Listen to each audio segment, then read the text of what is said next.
Good morning. We're going to be in Exodus chapter 20 this morning. You can turn there. Exodus chapter 20. And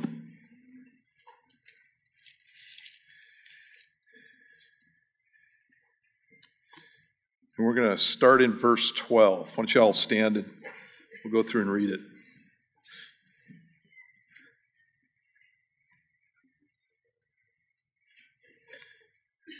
Exodus 20, verse 12. Honor your father and your mother, that your days may be long upon the land which the Lord your God is giving you.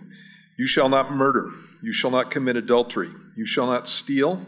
You shall not bear false witness against your neighbor. You shall not covet your neighbor's house. You shall not covet your neighbor's wife, nor his male servant, nor his female servant, nor his ox, nor his donkey, nor anything that is your neighbor's. There, done. Let's pray. God, thanks again for your word. Thank you, Lord, for the life that you give us and the joy that there is in following you. Lord, I thank you that you're a God who doesn't change. Like we were talking about last week, you're immutable. You always remain the same. And God, the standards that you set in the Old Testament are the standards that you have throughout the Old Testament. You never changed them. When we get to the New Testament, it's exactly the same thing.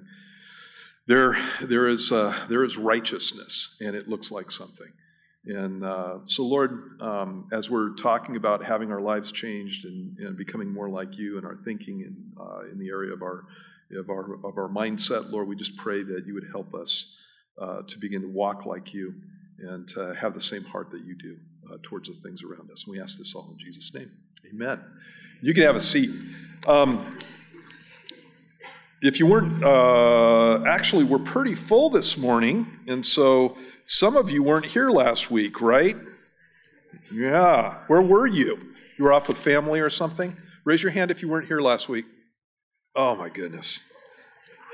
I'm not doing last week's study again. I decided, we've been going through and talking about biblical worldview before the Christmas season, and basically, just the idea that when we become Christians, that there's a mindset that has to change. We have a mindset before we become Christians, and that mindset is basically put in place by all kinds of things. It can be put in place by media. It can be put in place by your parents. It can be put in place by experience. There's all kinds of places that we get the ideas that we have about how life is supposed to go and how we're supposed to react to life. And the Bible is clear on the fact that there is a mindset that's worldly, and then there's a mindset that conforms to what God has to say. And so throughout this whole series, I've been thumping on Romans chapter 12. I beseech you, therefore, brethren, by the mercies of God, that you present your bodies a living sacrifice, wholly acceptable to God, which is your reasonable service. And do not be conformed to this world, but be transformed by the renewing of your mind, that you may prove what is that good and acceptable and perfect will of God. Two things in that passage that we're supposed to be giving over to the Lord. Our bodies first is what's spoken about. And that's the idea that what I do with my eyes, what I do with my nose, what I do with my mouth, what I do with my ears, what I do with my hands, what I do with my feet, what I do with all my parts is something that is supposed to be glorifying to God. I'm supposed to give my body over as a living sacrifice. And so obviously, we could go through and talk about things that people do with their bodies that are ungodly and things that people do with their bodies that honor the Lord. And we as Christians are supposed to be doing things with our bodies that are honoring to the Lord. And it just covers everything. And then he talks about the fact that I'm not to be conformed to this world, but I have to have my mind transformed. And it needs to be renewed. Last week we started talking about basically the title of the study is Biblical Worldview on PC Issues. And I don't mean, Microsoft versus Mac or something. PC issues meaning politically correct issues. And I specifically went to the Ten Commandments to make a point. And the point is that our culture is so far off that the Ten Commandments become something that is offensive to people. Last week when I started talking, people got up and walked out because the Ten Commandments are offensive to people when you start talking about what they actually mean, what's actually included in these things. And so last week we dealt with, we're only doing the second half of the Ten Commandments. The first half of the Ten Commandments, the first 4 are commandments that deal with us and our relationship with God, and the last 6 are commandments that deal with our relationship amongst others. Basically, when you look at the Ten Commandments, you got a cross. It's up and down, and then horizontal. So up and down is me and God, horizontal is me and you. And the last 6 commandments are horizontal. It's me and you. When you get to the New Testament, there is a passage where Jesus talks about the commands that summarize the Ten Commandments. You remember what they are? What's the commandments that summarize all the 10 commandments? Right, love the Lord your God with all your heart, soul, mind, and strength, and love your neighbor as yourself. And so the last 6 commandments are all about loving your neighbor as yourself. And so what I'm doing as we're going through here is just kind of getting a little bit pointed about what this stuff actually means, what it actually means when it talks about the fact that I'm to honor my father and my mother, what the implications of those things are. And so last week we talked about what a family was and the fact that God defines the family, and it's not the definition that the Supreme Court came up with. It's not the definition that the media comes up with. It's not the definition that you get in school. God has a different definition for the family, and it's one that not only do you have in the Old Testament, but Jesus made it very clear in the New Testament. We talked about not murdering, and we talked about not committing adultery. This week, we're going to finish these off. You shall not steal, you shall not bear false witness against your neighbor, and you shall not covet. And in the area of stealing and coveting, those are areas that have to do with my desire to grasp, my desire to get things that I believe that I deserve. And so in the spirit of that, I have a video I want to share with you.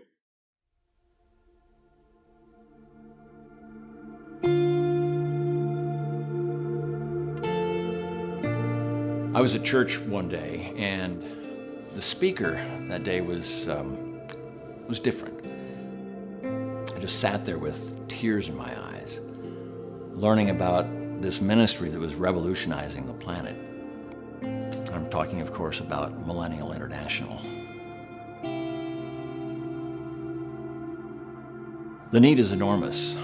There are over 10 million millennials out there who have graduated with no work ethic, no job, no discernible skills at all, and they have expenses. Housing, student loans, credit card debt. And I didn't really realize the magnitude of the problem until I looked into the eyes of a millennial. And I saw that face with the dead, nothing's happening up here kind of thing. So I went out to the booth after the service and I talked with the guy, and he really informed me about the devastation that's not being able to fund a millennial lifestyle.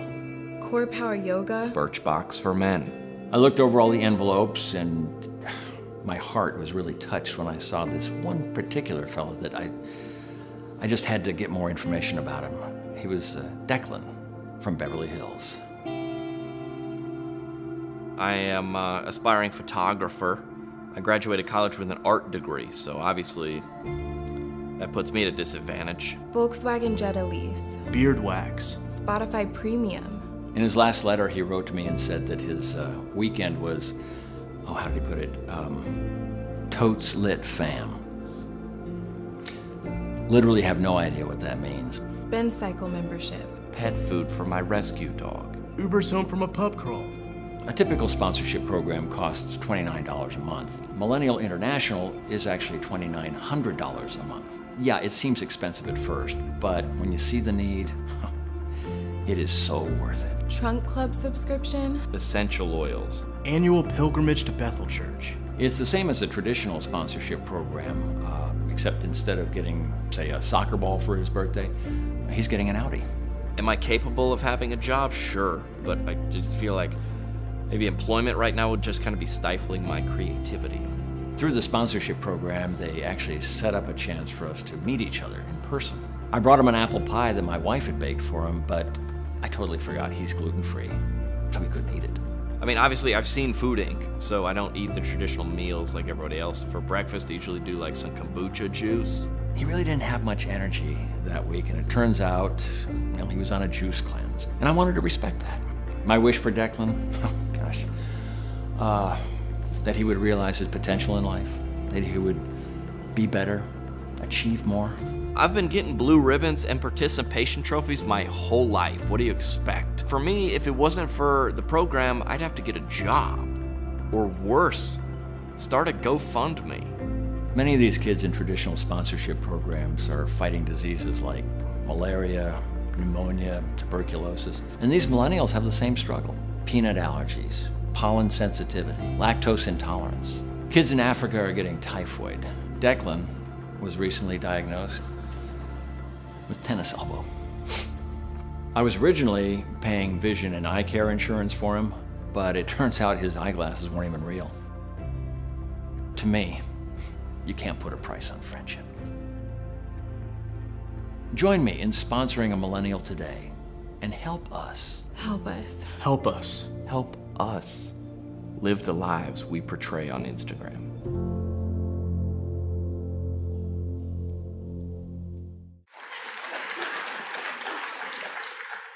Now what's he going to say? So, if you're a millennial, I apologize, kind of. My son is a millennial. The kombucha juice just made me bust out laughing out loud, and LaCroix is in my home, not because I drink it, but because my children drink it. And so we have that whole thing. I'm an equal opportunity offender, and so I'm getting everybody today. I just want to talk about some of the realities that go along with these commandments. The next one that we see on the page here is in verse 15. You shall not steal. You shall not steal. When we look at our culture, there is so much stealing that goes on. There's so much compromise in all kinds of financial areas. Used to be the kind of thing where when you looked at the business world, if a man said something, your word is your bond, that kind of thing. And we don't have that going on anymore.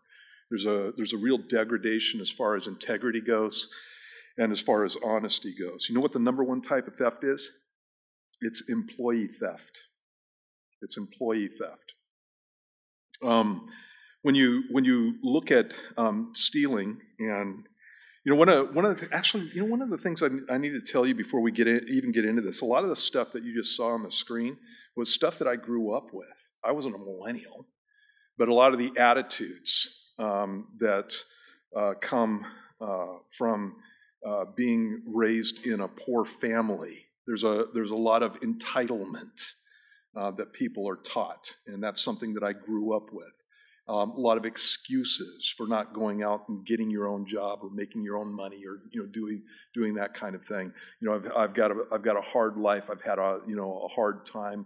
I look around at all the other kids at school, and they've got nuclear families with a mom and a dad, and everything's fine. And my family's just nothing but a wreck. And I got there's a living boyfriend that I'm having fights with, and all this junk. And so I could easily have pity parties and make excuses for the fact that I wasn't going out and doing certain things or living in a certain way. And so that is not, a lot of the stuff that you saw on the screen there is not something that is confined to one generation.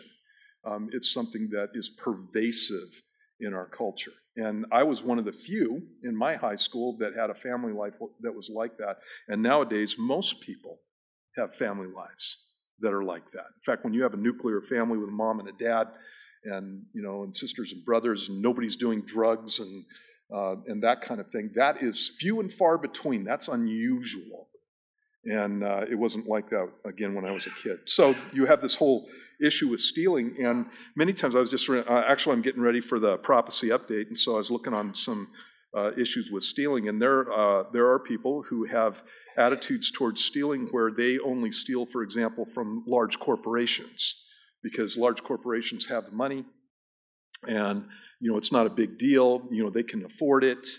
They have insurance for shoplifting, that kind of thing, and that's the kind of mindset that people have when they go and rip off corporations. Well, and you're talking about big stores, that kind of thing. You're not to rip off mom and pop shops. That's not a moral thing. But ripping off somebody who has multiple stores is no big deal. And that just exhibits an attitude, an ignorance of how things work. You do understand that employers, or actually businesses, don't pay for stealing. You do understand that they don't pay for insurance either. The ones who pay for the stealing, for the theft and the insurance, is us. And so when somebody goes and rips something off, what a company does is they just raise the price on it to cover the theft and to cover the insurance. That's what's happening. And so when you go in and rip off a store, you're ripping me off, you jerk. And not that anybody in the room would be doing that, but you know what I mean? And so again, we have this whole culture that justifies this kind of stuff, compromises in these kinds of areas, and it's not something that's supposed to be done when you're a Christian. You're a follower of Jesus. You're not a thief. You stop stealing, and you start living for the Lord. There was a poll that was done that asked people the reasons that they gave for not stealing. Why don't you steal was the question that was asked. Here's the number one reason. I might get caught. That was number one. The number two reason was, if I steal from somebody, the other guy might get even. So I might get caught, the other guy might get even. And the third reason for not stealing was, I might not need the item. So the reason I don't steal is because I don't really need the item. Otherwise, if I did need the item, then I'd go ahead and steal. And so you have that. How about God says it's a sin? How about that one? How about that reason? In the New Testament, in Ephesians 4:28, it talks about how you get past the whole thieving thing. And it says, let him who stole steal no longer, but rather let him labor, working with his hands what is good, that he may have something to give him who has need. And what you see in God's order in this whole area of goods is that we're not supposed to be taking things from other people to bless ourselves, but what we're supposed to do instead is we're supposed to become a blessing to the people who are around us. If everybody in the room had the attitude that, part of the reason that I'm going out and working is not only so that I can take care of my family, but so that I can bless the people who are around me, I can give to people who have need. If everybody in the room had that kind of attitude, we definitely have nobody in this room who would have any kind of needs. And you guys, anytime that we bring up something that needs to get taken care of as far as needs for a family or needs, even going down to California this last couple of weeks, we sent 30 people down there and asked people if they'd like to be involved with sharing as far as doing gift cards and that kind of stuff. We got thousands of dollars just off the bat from you guys that went down there. And so that's a really cool thing, and that's the kind of heart that we're supposed to have. God tells us that we should steal no longer, but work so that we'll have something to give. And that is God's answer to the whole issue of stealing, because stealing is in and of itself completely self-focused. Completely self-focused.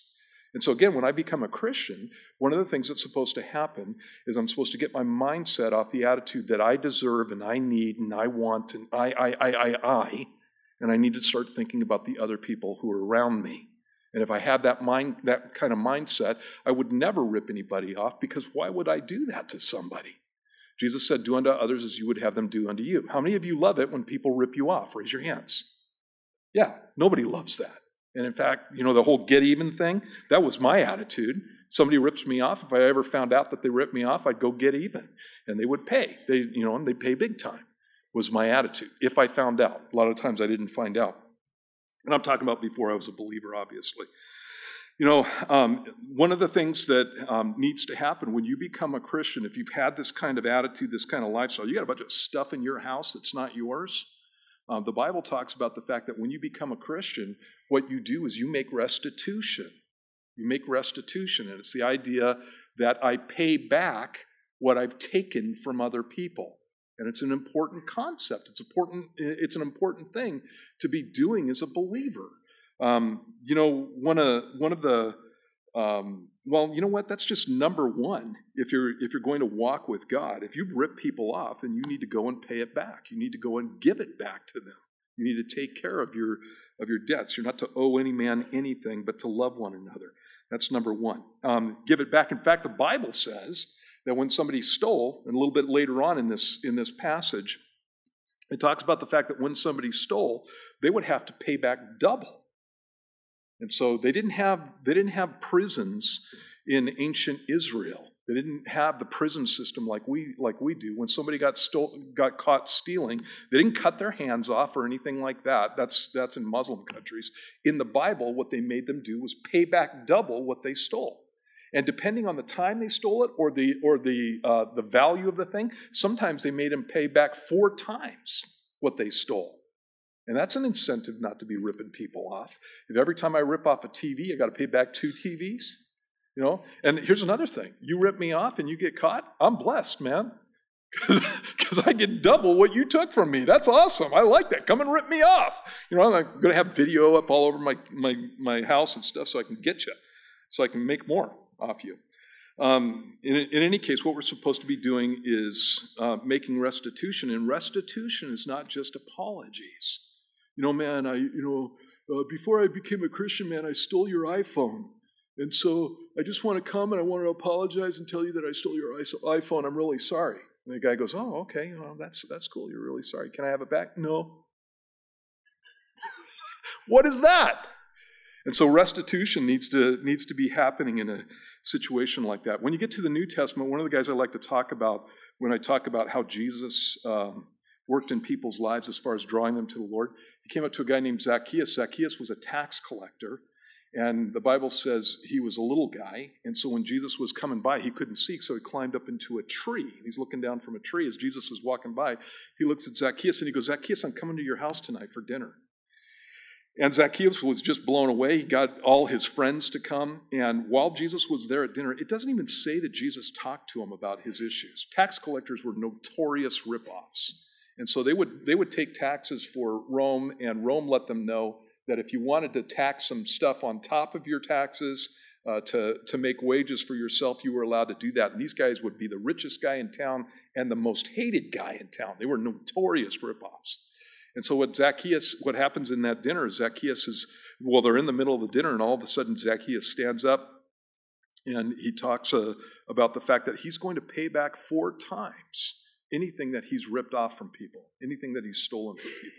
And Jesus says at that moment that salvation has come to this house because there's a change of heart, there's a change of attitude, a heart that wants to give instead of a heart that wants to take. And so it's really important, again, that we have that kind of heart as a Christian. And so number 1, if you're going to get past the whole stealing thing, then you have to make restitution. Number 2, you need to be useful. You need to be useful. You get a job, you get out of your mom's basement. The world doesn't owe you a living, and neither does the government. We need to be people who are making our own way in the sense of feeding ourselves and taking care of ourselves. There's a passage in 2 Thessalonians 3:11 through 12 that says this, "Yet we hear that some of you are living idle lives, refusing to work and meddling in other people's business. We command such people and urge them in the name of the Lord Jesus Christ to settle down and work to earn their own living." And so the Bible clearly states that I'm supposed to be minding my own business and working with my own hands. And I think that a lot of times the problems that we have with meddling in other people's lives and the whole Facebook thing where you go around trashing people and talking about people and ripping them down and that kind of stuff, it's because we have way too much time on our hands. Earlier cultures didn't have this because they didn't have time for it, because they were out in the field trying to plant some grain so they could get a crop and get some bread and not starve next winter. And that takes out a lot of the junk that goes on again in our society. And so we are not to be people who steal, okay? Then it goes on and talks about what I just referenced. You shall not bear false witness against your neighbor. Now you got lying. Stealing and lying. Lying when you get caught doing something you know is wrong is something that's almost automatic. And actually, that's where most lying comes from. When little kids, you don't train your little kids to lie. What happens is they're in the midst of doing something that they know that they're not supposed to do, and they get caught.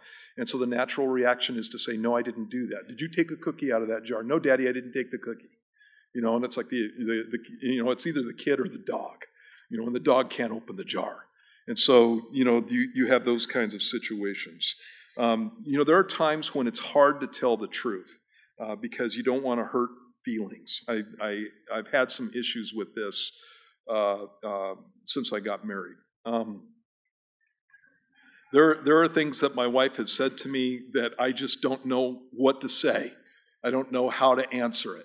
And part of it was because of what happened to me during my wedding. We were doing a rehearsal for my wedding, and I'm just using this one because it's safe. I've told the story so many times, it's okay. And my wife's not here. And you guys keep your mouths shut. Last week I told you to keep your mouths shut, and you did. You went over and you talked to my wife and said, Steve said something about you, but when she said, what did he say? You wouldn't tell her. That helped me out right well. Thank you very much. If you don't know what I'm talking about, I told my wife's age by accident. It was not a good thing. In any case, we're going to do the wedding rehearsal, and she buys these things called kulaks. You guys know what kulaks are? Okay, all the girls know what kulaks are. Do any of the guys know what a kulak is? It's not a guy from southern Russia. It's these pants that are kind of they're kind of baggy, and it kind of looks like a dress, but they're whatever. And so she wore those, and I'm not trained at that point, and she asked me what I thought of them, and I said, it makes you look like a troglodyte. I don't like those.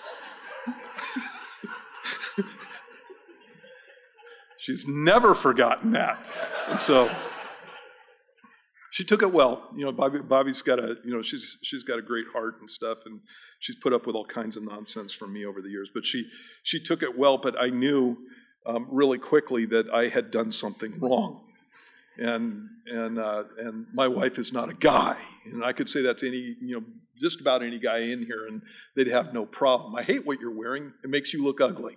And the guy doesn't care. I don't care if you think if it makes me look ugly or whatever. And so, and now some of the women are going off and thinking, oh, you think your wife looks ugly? Because that's how women are made up. And they just go to these places that I don't understand. One of the other things that I did was probably my second or third year being married. I like working out. I have weights and that kind of stuff, and when I'm not hurt, I'll go in and lift, and I've always been like that, and I just like that stuff. I like it. So I thought, she's in my family, and we're, it's like we need to work out. And so for Christmas, I got her an exercise bike. And you know what? I saw this year on TV, some chick got an exercise bike, and she was all excited. I saw it. That is not what happened to me. And one of the things that you need to know about my wife, I'm just going off here, but one of the things you need to know about my wife is getting my wife as a present is one of the most fun things that you can ever do in your life, because it doesn't matter what it is. She'll get the present. We just did Christmas. It's like I don't even care about me getting anything. It's like I just want to get her to get something, because she's so fun when she opens it. She just opens it up and she's like, "Oh, this is so cute. This is exactly what I want." And she bounces up and she's just having a great time. When I got her the exercise bike, she went, "Oh, thanks." And immediately I knew, I've done something wrong. What's happened here? Something's wrong. And so by this time, it was right around the same time that she came and she asked me about a dress. She goes, "What do you think about this dress? Do you think it makes me look fat? Do you think it, when I like the dress, I'm just really an honest guy." And so there's really, my wife knows this too, because I won't lie. I don't tell lies. And so she asked me something, and she needs to be prepared for the answer. And I've gotten better because I don't give an answer that's just stupid, like you look like a troglodyte, something like that, or anything like that. I try to give an answer that's better than that, but if I'm doing that, she knows immediately you hate what I'm wearing. And so it doesn't matter. It doesn't matter. I'm just, if she asks me that question, she just doesn't ask me those questions anymore just to get me off the hook. So do I look fat? When people come up to me and go, how do you think, what do you think of my song? Or what do you think of my singing? There have been people over the years who've come up to me and sung a song and said, I got this song from the Lord and I just want to share it with you. And so they sing the song to me and I'm like, well, you got that from the Lord? You need to give it back.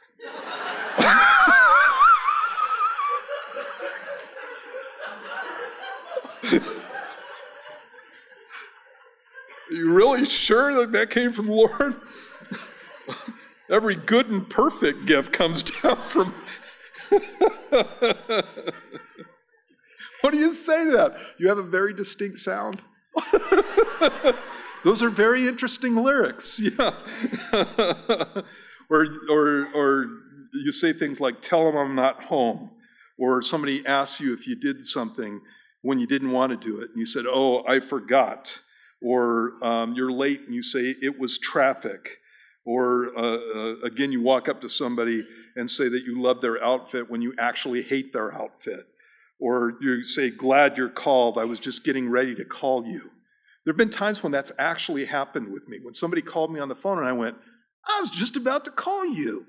And I realized when it comes out of my mouth that it sounds like a stinking lie. But I was just about to call them. And people use that so often. Or the check's in the mail. Or here's one, praying for you, bro. When you don't pray, right? And so we're not to be people who are telling lies, who bear false witness. Here's another way that people bear false witness, by gossiping and backbiting. Gossip topples governments, wrecks marriages, ruins careers, destroys reputations, causes nightmares, spawns suspicion, and generates grief. And the whole thing with gossip is one of those things. This is one of those things that in the church, this is an accepted type of thing. It's like we go through and we look at some of these other issues. Obviously, you're not supposed to commit murder and you're not supposed to commit adultery, and even stealing, you're not supposed to steal. But gossip, on the other hand, telling a story about somebody behind their back that has very little truth to it is an okay thing in Christian circles. And it's something that God absolutely hates. In fact, the Bible talks about the word slander. And slander in Greek, I've told you guys this before, the word diabolos in Greek is the word for devil. It is also the word for slanderer. And so when you are a slanderer, in Greek, the term that was used for you was devil. And the reason for that is because the devil's been a slanderer from the beginning. He's a liar. He's a slanderer. He trashes people behind their backs. He's the accuser of the brethren. And so that's something that is not supposed to be happening. We are not supposed to be involved in gossip. Even the name hisses, gossip. Even the name is just wicked. Psalm 15:1 says, O Lord, who shall sojourn in your tent? Who shall dwell on your holy hill? And you go down to verse 3 and it says, he who does not slander with his tongue and does no evil to his neighbor, nor takes up a reproach against his friend. The Bible in Proverbs 20:19 says, whoever goes about slandering reveals secrets, therefore do not associate with a simple babbler. And that is something that we need to be watching out for. One of the things that I always keep in mind when I talk about this kind of thing, and you need to keep this in mind too, is we have bents in our lives. There are things that we are bent towards. And again, it can come because of genetics, how you're built. Sometimes it can come from your household or just the way that you were raised, but we are bent towards things. I remember in the whole context of stealing, one of the first times that I really dealt with this was when I was in high school, and I went over and visited a buddy when he was on the job. He was working at a gas station, and he was about to take the money and put it down into the floor safe. And he counts the money, and he's got this whole wad of bills sitting in his hand, and he looks at me and he goes, "You know what I could do with this?" And I'm not built that way. I don't think like that. And immediately in my head, I'm just going, "That's not yours." But he was of the attitude, I could take this and I could do all kinds of stuff with this. And he put it in the safe and that kind of thing. But he had a bent towards wanting other people's stuff. He had a bent that way. And I have bents that go in other directions. And sometimes it can have to do with temper. Sometimes it can have to do with attitude, that kind of stuff. We all have bents. Some people have a bent towards opening their mouth way too much. They have a bent towards talking way too much. In the multitude of their words, there does not lack sin, is what the Bible says. And so if you have a bent that way, I'm not picking on you about this, but it's something that you have to watch out for. When I'm going through Proverbs, I look at a lot of the passages that deal with foolishness and that kind of thing, and I pay attention to those things because I don't want to be a fool. When you go through Proverbs, if you have a problem with what's coming out of your mouth, you need to be paying attention to all the passages that are talking about what words do to the people who are around you. Something that you again, really need to be watching out for. And so, when you're looking at having to deal with this kind of issue, one of the things, again, that Proverbs says is, do not associate with a simple, that's out of the ESV, it means a foolish babbler. Do not associate with a foolish babbler. And so I take those things to heart, because even though I'm not bent that way necessarily, I know that those things can get me, that I can get involved with it. Part of the problem that we have with modern day news is that the news is always bad and it's always about somebody, isn't it? And a lot of the stuff that you have on the news is nothing but slander. A lot of the stuff that you have on the news is nothing but capping on people and trashing people and doing that kind of stuff. And we look at it, that's just the fare in our country now. That's what comes over the news all the time. And one of the things that you need to understand about the news media, and this is anecdotal, I have never had an interview with anybody in the news media where they actually communicated what I said to them. Not once. So anytime that anybody's ever come out and interviewed me, when I look at the interview after the fact, they are doing their best to try to make me say something that I never said. And they're trying to use my words to do it. It's amazing. The only place that hasn't been true is on the Christian news media in town. I've been on some Christian shows, and they just let you say what you need to say. And so you need to keep that in mind when you're watching the news, when you're watching what people say other people have said about, you just need to keep it in mind. A lot of the stuff that is going out is nothing but fiction, and we need to watch out for that. You don't hang out with a simple babbler, with a foolish babbler. And so if you've got those kind of people around you, maybe you need to step back a little bit, and that will keep you from getting caught up in this. Some people can't keep a confidence.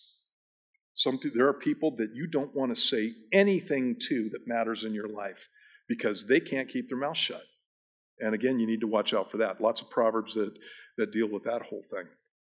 And obviously, you don't want to be somebody that's like that. When somebody tells you something that's told to you in confidence, it should remain secret.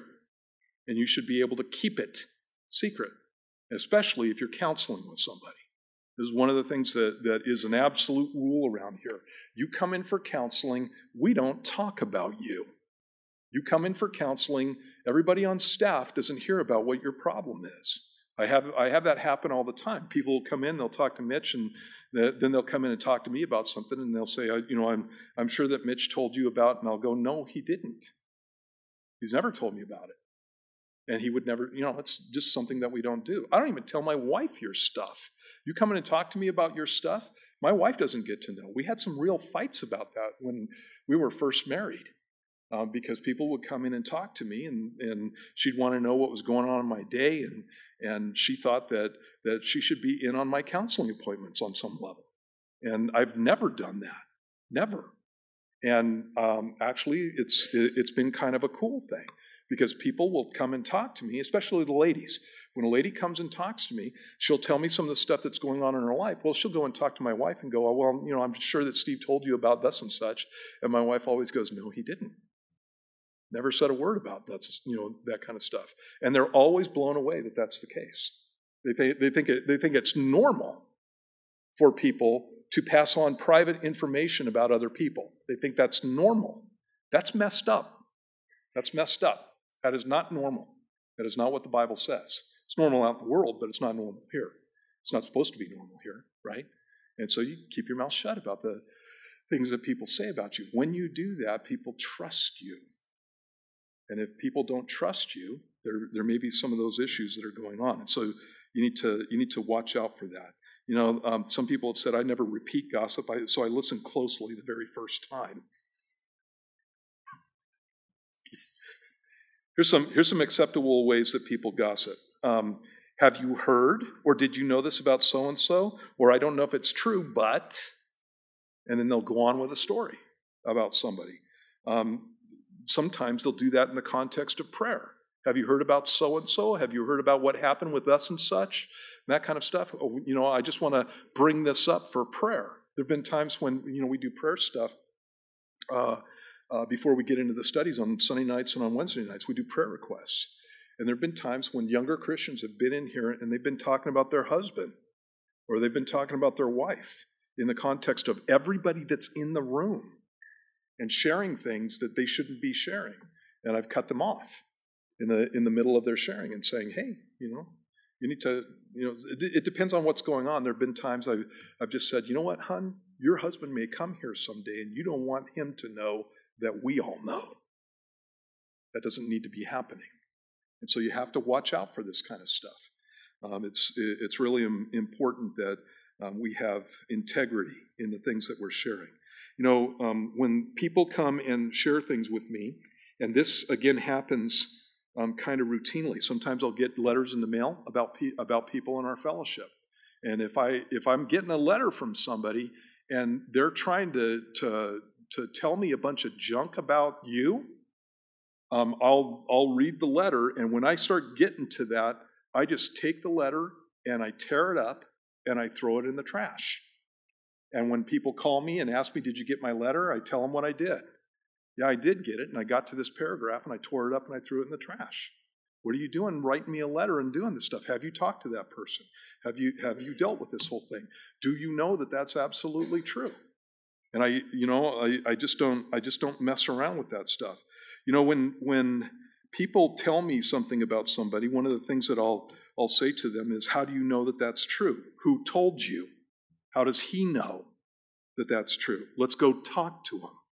That's one of the things, I've had some problems with this in the past, where people will come and tell me something, and usually it's about me. Somebody said something about you, Steve, and I'll go, well, who is it? Let me go talk to him. And they'll go, I can't reveal my sources. And so now what we have is a bunch of junk that's going around that I can never fix because they can't reveal their sources at that point. And that's how this junk goes on. And so when I hear something about somebody, I can't, somebody tells me they can't reveal their sources, that's just nothing but sin. And at that point, what you need to do is just shut up. You don't want to tell where you got it from. You don't need to be saying it. Ever had somebody tell lies about you? Has that ever happened? And again, we started this whole thing out with loving God with all your heart, soul, mind, and strength, and loving other people as you love yourself. And so if you don't like people telling lies about you, don't tell lies about them. If you don't like people telling half-truths about you, don't tell half-truths about them. It's a pretty simple concept. And again, anything else is false witness. False witness, when you're a witness, you're to tell the truth, the whole truth, nothing but the truth. And half-truths are whole lies. And so again, we need to be watching out with that. There's what is it? It's an acrostic, and it goes like this. You need to think before you speak. Is it true? Is it helpful? Is it inspiring? Is it necessary? Is it kind? And if it isn't those things, then you just need to not say it. Keep your mouth shut. People, you might be thinking, well, if that's the way that it's supposed to go, then I wouldn't be saying anything. Well, that's good. It'd be better to say nothing than to say things that's just going around hurting people. And that's the issue on the internet, too. When you look at a lot of the stuff that goes on the internet, there is anonymity on the internet. And even when your name is used on the internet, there's anonymity in the sense that you're not standing in front of the person saying the things that you're saying. And so some of the most vile things that I have ever seen, I've seen on Facebook. Some of those vile things that I've ever heard anybody say about anybody else have been on social media. And again, it's not something that's supposed to characterize a believer. What we're supposed to be is people who, from the abundance of our heart, our mouth speaks, and our hearts are pure. And so what should be coming out of our mouth should be pure too, right? And again, that's the way that that's supposed to go. A lot of the stuff, I love the internet. I get a lot of information on the internet. I'm not against the internet, but I'm not even against Facebook. But if any of you are on my Facebook page, you'll notice that I use it very little. And I could probably do better. I understand that. My secretaries tell me that all the time. You could probably have some more stuff on there. But I use it very little because, frankly, it's not attractive. There's stuff on Facebook that I just don't want to see. And so, in any case, you need to watch out for that. And then the last commandment there is, you shall not covet. You shall not covet. When it states this, verse 17, you shall not covet your neighbor's house, you shall not covet your neighbor's wife, nor his male servant, nor his female servant, nor his ox, nor his donkey, nor anything that is your neighbor's. And when you look at covetousness in this passage, what it's talking about, obviously you have the issue of relationships, but what it's talking about is a person's wealth. You're not to covet their wealth. You're not to covet their goods. Can you see where I'm going to go with this one? Covetousness is greed. Covetousness is the idea that whatever they have, I want. And it's something that we have to be watching out for. It's not just desiring something that you don't have. You can look at something that somebody has and goes, oh, that's a nice car, or that's a nice dress, etc. That's not coveting. That's just admiring. And there's nothing wrong with that at all. And so I've had people say, if I said, wow, I like your car. That's a cool car. And I've had people, in the midst of that conversation go, thou shalt not covet, Steve. I don't want a stinking car. I've already got one. It's like, that's not coveting. Again, that's just admiring.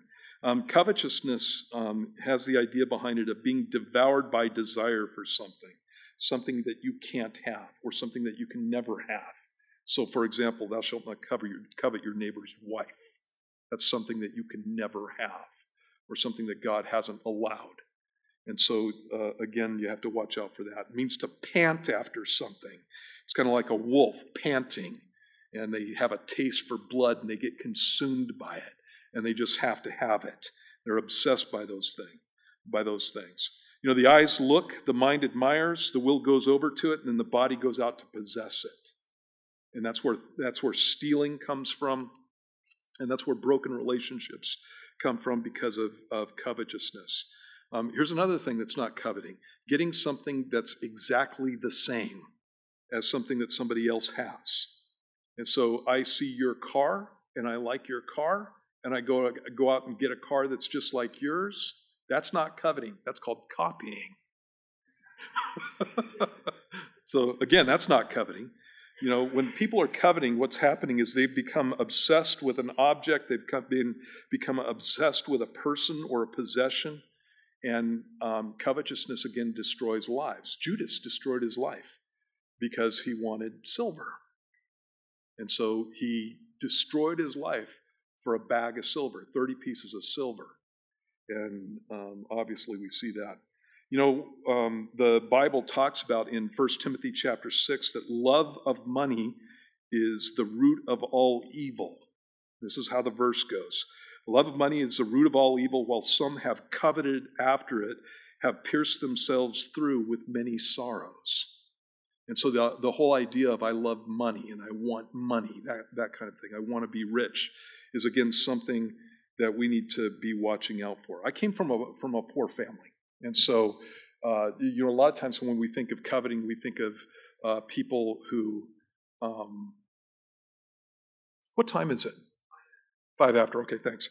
We think of people who are rich and they have money and want more money and that kind of thing. And I understand that because there are people who are like that. When is enough? And a greedy man reaches out and grabs somebody else's dollar and say, when I get one more. And so there are people who are like that. But I came again from a poor family, and some of the most covetous people that I've ever met are poor people that I grew up with. The Bible talks about the fact that hard work is something that we're supposed to be doing, and the whole get rich quick thing is something that you have to watch out for. It's not something that is honored by God. Lottery tickets. I'll go into the Circle K at times, and I'll see people who are obviously struggling financially come in and buy reams of lottery tickets, hoping to get rich quick. And I understand the mentality because that's where I came from. Basically, I saw that in all kinds of places. But the Bible says this, Proverbs 28:19-20, a hard worker has plenty of food, but a person who chases fantasies ends up in poverty. The trustworthy person will get a rich reward, but a person who wants quick riches will get into trouble. And that is a theme that goes over and over and over through the book of Proverbs. I keep referencing Proverbs for a purpose. We should be in the book of Proverbs because, there's a lot of wisdom there that has to do with basic areas of our lives. You know what? Most poverty that I've been involved with over the years comes from making bad choices. Either it's bad choices by parents or bad choices by the individuals themselves. And it's one of the things that Satan uses to degrade people and to just trash them. And so what he does with people is he says, you need to do whatever you please. Whatever feels good, you need to go out and do it.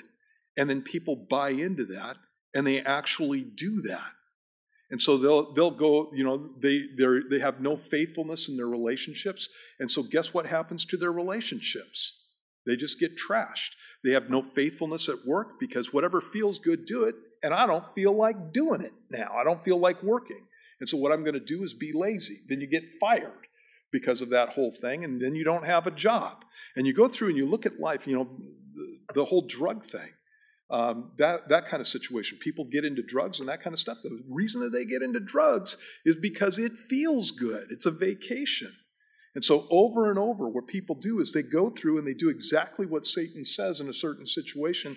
And instead of hacking things out and being disciplined and having a normal life, they do whatever they feel like at the time. And then when they start getting the consequences are bad, and they start looking around at other people who aren't getting the consequences because maybe they didn't make the same choices, and they start getting ticked off at them because they have something that they don't.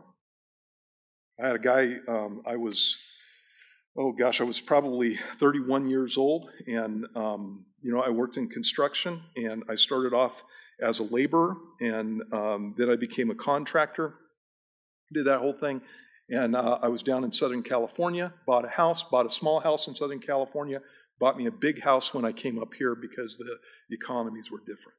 And so I'm a pastor, and he comes over to my house for counseling. What he had done was he had gone through and basically never had a job that he held down, robbed a bank, got himself in all kinds of trouble, and then he gives his life to the Lord. And, I believe that when he gave his life to the Lord, he was a for real guy at the point that he did that. But one of the things that was scary about him was he came in and we were talking about having a lifestyle change. And he said, you know what, Steve, I just want everything that you have. I want all the stuff that you've got here. And I go, dude, I started in construction when I was 19 years old. I'm 32 now. I worked a long time to get all the stuff that we're talking about. You'll get that, but it's something that takes time to get those things. And it's not something that's just handed over to you right away. And so what ends up happening is people who come from that kind of lifestyle or, make those kind of choices, make those kinds of lousy choices, end up with an attitude towards other people who didn't make the same choices, and they want what they have, right? And so Satan makes them look around at other people and get a bad attitude at the people who are around them and get bitter towards them, and that's where stealing and all that kind of stuff can come in. I mean, I'm not going through and giving you all the details of everything, but that's basically how life goes, right? So Satan comes along and says, do whatever you please, and when the consequences are bad, he points out that everybody else has better things than you have, gives you a bitter heart, and makes you go out and in a bad situation, causes you to go out and start stealing from people, right? Sounds like politicians, doesn't it? Do whatever you please. There are no standards. And if you start making standards, you're intolerant. If you start talking about right and wrong, who are you to say what's right and wrong? That kind of thing. And so we have a whole culture that is steeped in the fact that I can do anything that I stinking please, and if I have consequences that come from that, I shouldn't have to bear up with those things. And if I start having to bear up with those things, then what the guy does is he comes along and says, look at all these other people who have more than you have. And he starts doing this whole thing with, look at them, look at you, look at this group of people, look at that group of people. And we start looking at people and we start hating them for the fact that their lives are different than what my life is. Is that what I'm supposed to be doing? Am I supposed to want other people's stuff? Is that what I'm supposed to be doing? Well, they have so much. And it's always they, and it's always an impersonal they. You know what? I don't know. I've known a lot of people over my lifetime. I've never run into one of those guys that has all the money that was just given to them, that they just inherited it in some place. And I have no doubt that there are people like that exist, but most of the people that I know that have stuff, I can tell why they have stuff, because they work their tails off. That's why they have stuff, and especially in our fellowship. They work their tails off. And the whole attitude that you can look at a whole other group of people and demand that you have their stuff. When you do that on a personal level, you want their stuff, you go and steal it. But what we have in our government is I don't have to steal it. I can go get somebody else to do it for me. And so they can raise taxes on people and that kind of thing. And, then that's supposed to be okay. I was just, when I was, and again, I came from this kind of lifestyle. And so before I was a Christian, I looked at the whole disparity between incomes and that kind of stuff. And I didn't realize all the things that were necessarily going on to get people in the places that they were at. And I looked at that whole disparity thing, and I said, yeah, there are people in our country who have a whole lot, and they should be contributing more and that kind of thing, and they should give it to me, And I just bought into the whole thing. And now I'm a Christian. And what I want to do is do unto other people as I would have them do unto me. And so, I don't know. I wouldn't want somebody to come and take away 50% of my income and give it to somebody else. I wouldn't want anybody to do that to me. So should I want that to happen to other people? Is that the way that it's supposed to go? And so before I was a Christian, I saw these people as crusaders, that they were going to go out and take from the rich and give to the poor, the rich being those guys and the poor being me, right? And then I become a Christian. And then I find out that what I'm supposed to be doing is treating people the way that I would want to be treated. And I don't know, I don't feel like people should come in and take away half my goods and give it to somebody else. That's not the way that things are supposed to go. That's not right? I mean, that's pretty straightforward, right? And so when I was a non-Christian, I would look at that stuff and I would go, wow, they're crusaders for the poor guys. And, I was still a poor guy when I became a Christian. And when I saw people doing that, they just looked like trolls to me, in the sense that they're these guys who are trying to gain an advantage over me by taking something from somebody else and giving it to me. I don't like that. I don't like it, because that's that whole covetousness thing. Here's another thing. I come into Christianity, and there's a whole sect of Christianity that's about nothing but getting rich. That if you come and follow Jesus, then what's supposed to happen is God's going to bless you, and you're going to be rich, and you're going to be the head and not the tail, and you're going to win, and that kind of thing, and you're going to make dollars hands over fist, especially if you give to my ministry. You give $10 to this ministry, and you're going to get back $100. You give $100, you're going to get back $1,000. You get back, and sometimes they make it even bigger. Give $100, you'll get back $10,000. 100-fold is what you're going to get. And I saw all kinds of scams like that when I was in the world, with people trying to rip off poor people once again. And it was nothing but a scam. It was a scam in the world. It's a scam in the church too. And it's not something that's supposed to be happening. You want to get rich, you're greedy. That's greed. And what the Bible talks about is the fact that I need to be content with the things that God's given to me. There's a passage in Proverbs 12:3 that says, "A man is not established by wickedness, but the root of the righteous cannot be moved." I like that. I just read this for our devotion on last Monday. A man is not established by wickedness, but the root of the righteous cannot be moved. This is what that's talking about when you're talking about a root. I've got a small orchard, and there have been times when I had to cut down trees because they've died, and I need to go out and dig them out.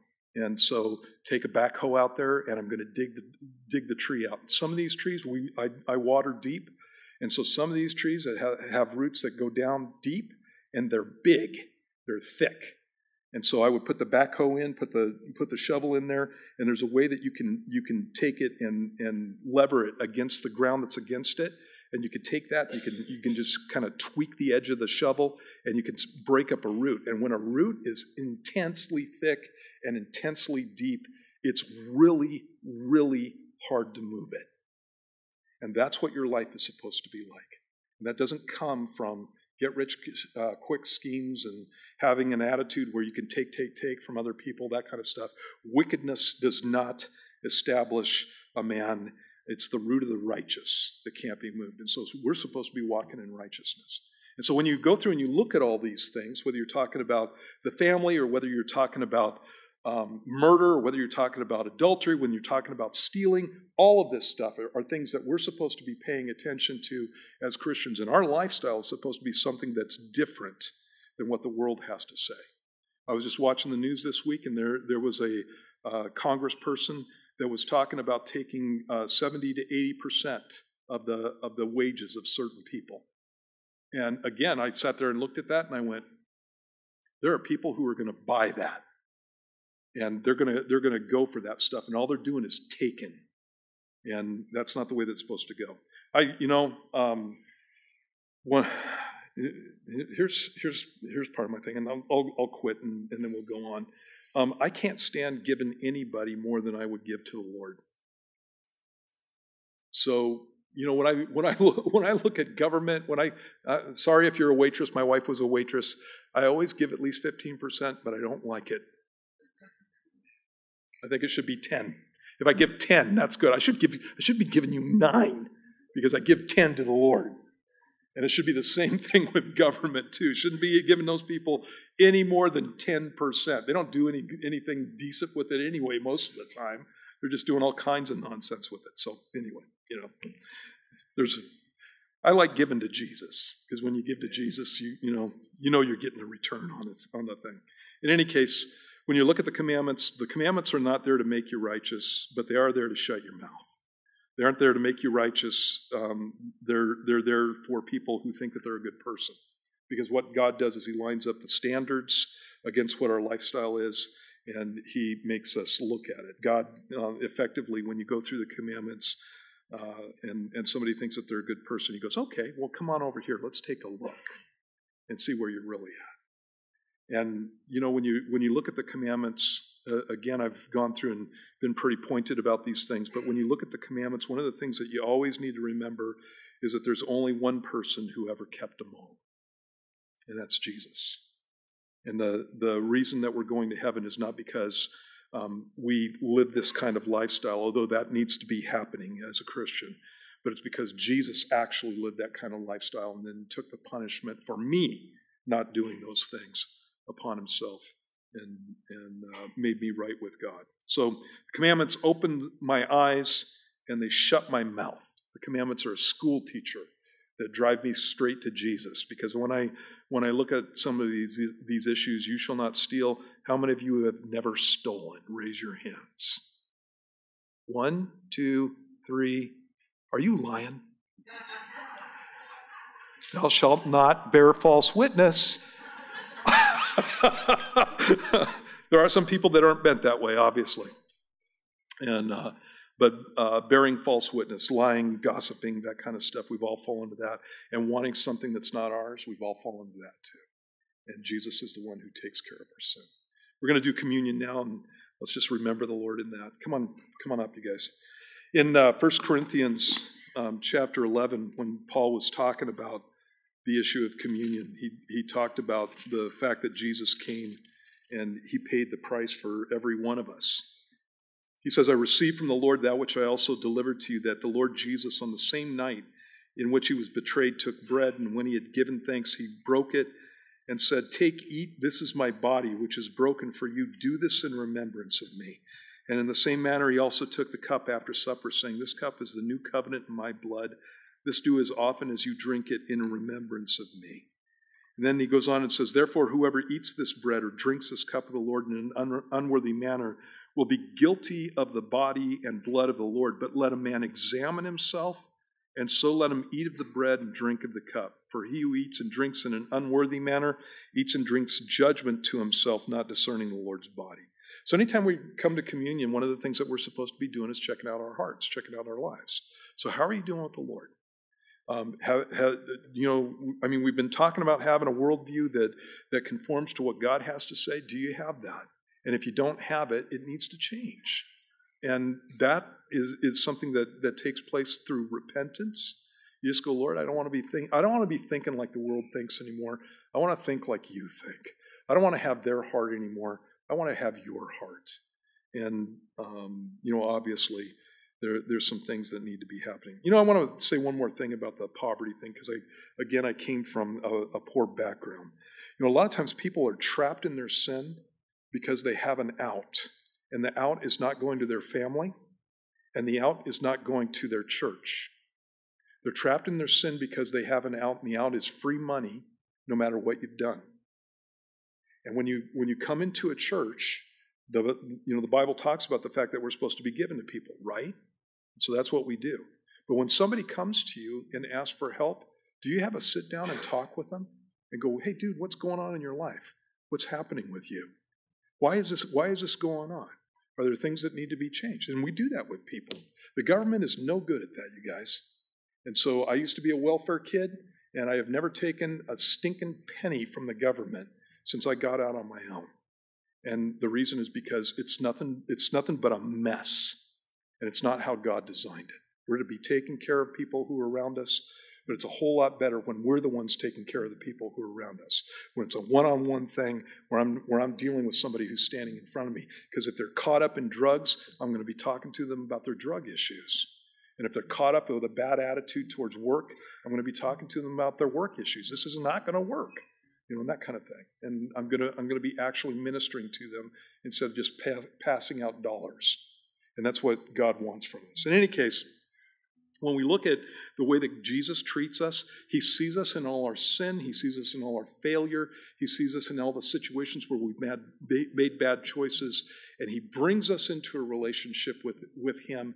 And then he begins changing those things. He deals with the root issues that are the causes of the problems that we have. And he takes a life that's trashed, a life that's messed up, no matter what area we're talking about. He takes those kinds of lives, he turns them around, and he makes them something that's awesome. And that's what Jesus has done for us, and that's what we remember when we come to communion. We need to be examining ourselves. Where's my heart at? How are you doing with the Lord? And so, something you need to keep in mind. Let's pray. Let's do this. Jesus, thanks for your word. Thanks for communion. Lord, we pray that you bless this time and that you just honor yourself in the worship that we're sharing with you. Lord, we pray that your Holy Spirit would be singing through us. We ask this in Jesus' name.